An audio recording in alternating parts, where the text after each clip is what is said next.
Well, good morning, everybody. How y'all doing? Pretty good here, and welcome to the channel.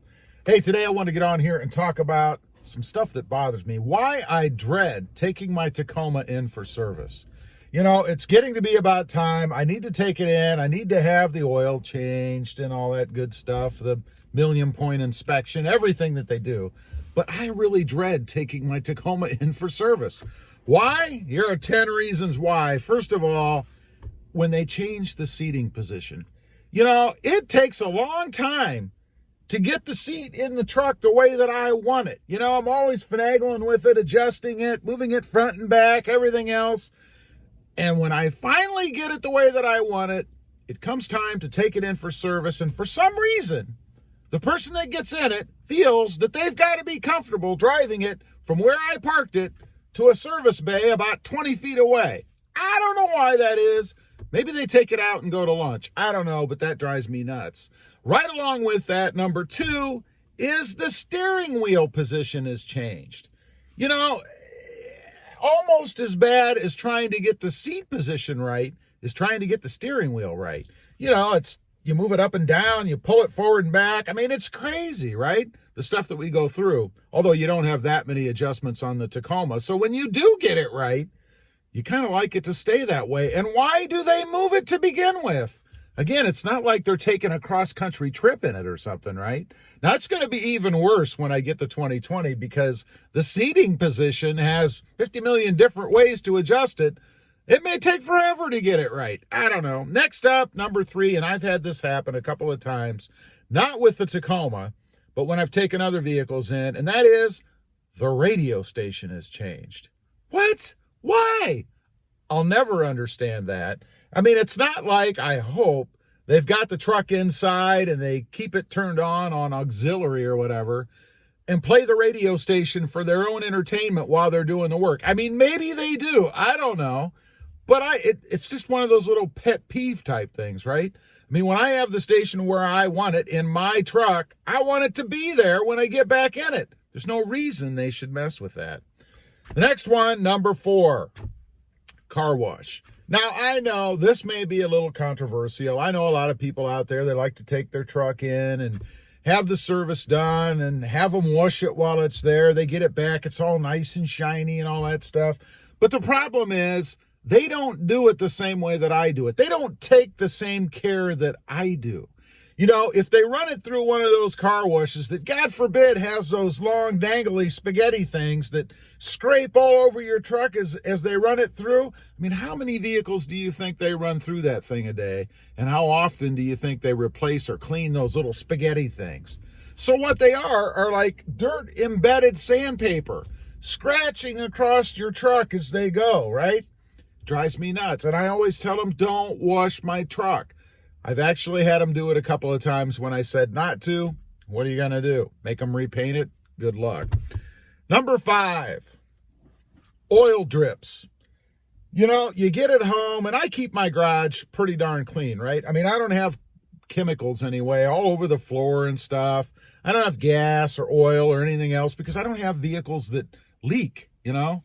But you take it in, you have the oil changed, they take the plug out, slop oil all over the place. Maybe they dump a little bit when they're refilling it. I don't know how it happens, but you get it home, you leave it sit, you come back after you've driven it somewhere, and there's oil drips on your floor.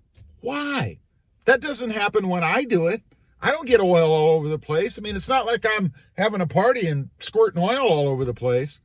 Why do they do that? This next one drives me nuts. And I know why they do it. They do it to protect your vehicle. Number 6, those Footwell protectors or those Footwell papers. You know, the ones that say thank you and they're big and they've been stomped on all over by the techs and they're dirty anyway. I know they do it to keep your floor clean, your floor mats clean. But can't they just take them out and throw them away? You know, when the guy gets out of the truck from taking it wherever, either inside the lot when you pick it up or out in the lot when he parks it for you to pick it up, why not just reach down and take that thing out? I mean, it's not like I'm going to leave it there. And what am I supposed to do with it? I go to get in the truck. There's no trash can around. So I ball it all up, and now I've got to screw with it. So I have this big, dirty, trash piece of paper thing that I have to mess with. Drives me nuts. I don't know why. Next up, number 7, the wait. You know, you make an appointment, right? You call in, you make an appointment. You're supposed to be there at, 9 o'clock, let's say. And me, I'm always watching because I don't want to be there to begin with, right? I'm impatient. So I get there at 9, I check in, I give them my keys, and I'm watching. I can see my truck. It might sit there for 15 minutes. It might sit there for half an hour.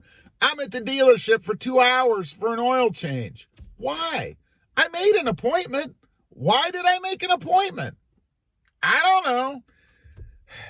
Drives me nuts. Next up, number 8. When you go to pick up your vehicle, they pull it around, which is cool. You know, either inside their bay or outside beside the building. I've had it both ways. You go out to get in your truck. The keys are in it, which I have a problem with, but you have to get them some way. But the vehicle, the truck, is running. It's been sitting out there running. I mean, to me, it's just got a big tag on the side of it that says steal me. I mean, you know, vehicles are stolen from dealerships, right? It does happen. They're burning my gas. It drives me nuts. I don't like that. I'd rather they just either pull it into their own, pickup area or park it somewhere and then bring the keys in and hand them to me so that I can go out and start my truck. I don't want it running when I go out. Next up, we have number 9, and this is a horrible one, and I'll tell you a little story on this one. I'm buying a manual transmission, right? These days, not many people know how to drive manual transmissions. I've seen this happen in dealerships where somebody gets in the car, they stall the vehicle because they don't know what they're doing, or they're so unfamiliar with it, or it's been so long since they've driven a manual that they don't know what they're doing, and they're driving your vehicle. Now, the story is, briefly, I had a Honda that I shipped from Ohio to Texas when we moved. The guy that brought it to my house had never driven a manual transmission before. When he got it to my house, the transmission was smoking. It was burnt up. He ruined part of the transmission because he'd never driven one. Why would you put somebody in a manual stick shift car that doesn't know how to drive it? I mean, I'll drive it into the engine bay for them. All they got to do is tell me. And I'm sitting there waiting. When they're done, tell me. I'll come in and pull it out.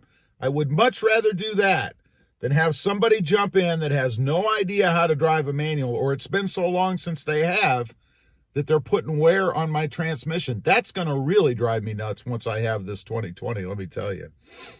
Last up, and this is a worst case. This is my and probably everybody's biggest fear out there when you take your Tacoma in for service. Number 10, they damage or even crash your truck. Now, I must say, I have never had it happen to my Tacoma, but it's not been in for service yet. I did have it happen, coincidentally, to another Honda. A different dealership, had nothing to do with the smoke clutch story I just told you. But I took the car in, I dropped it off. It was a simple oil change. And I think I was having an issue with some lights on the dash. I get a call. We have bad news. I'm like, oh, great. I know what's happened. I already know something's damaged, right? It was. The kid, they said the kid that drove it into the door that comes down as, they shut, like the garage door part of the dealership. He drove it into the door, put a big gouge and dent in the left side front hood and fender of my car. I'd had that car 3 weeks. 3 weeks. Now, many of you, I'll veer off a little bit, would say, well, they should have given you a new car. A lot of people told me that. Well, good luck. No dealership is going to give you a new car. They will fix it, which they did. Now, you could always try to go to court and spend a bunch of money and lose, because the judge is probably going to say, hey, they said they'd fixed it. You might get some diminished value out of it. I don't know. But anyway, number 10, they damage your truck. You never want to get that call. The only time you want to hear from the dealer is if you dropped it off and it's done and they're telling you to come and pick it up. That's it. I don't want any other phone calls. I certainly don't want to hear that you've crashed my truck. Anyway, leave a comment down below. Let me know if these drive you nuts. If you guys think about any of these things, or am I just off my rocker a little bit? Yeah, maybe. Thanks for watching. Don't forget to like, share, and subscribe. And we'll see you next time on the web. Have a great day. Bye.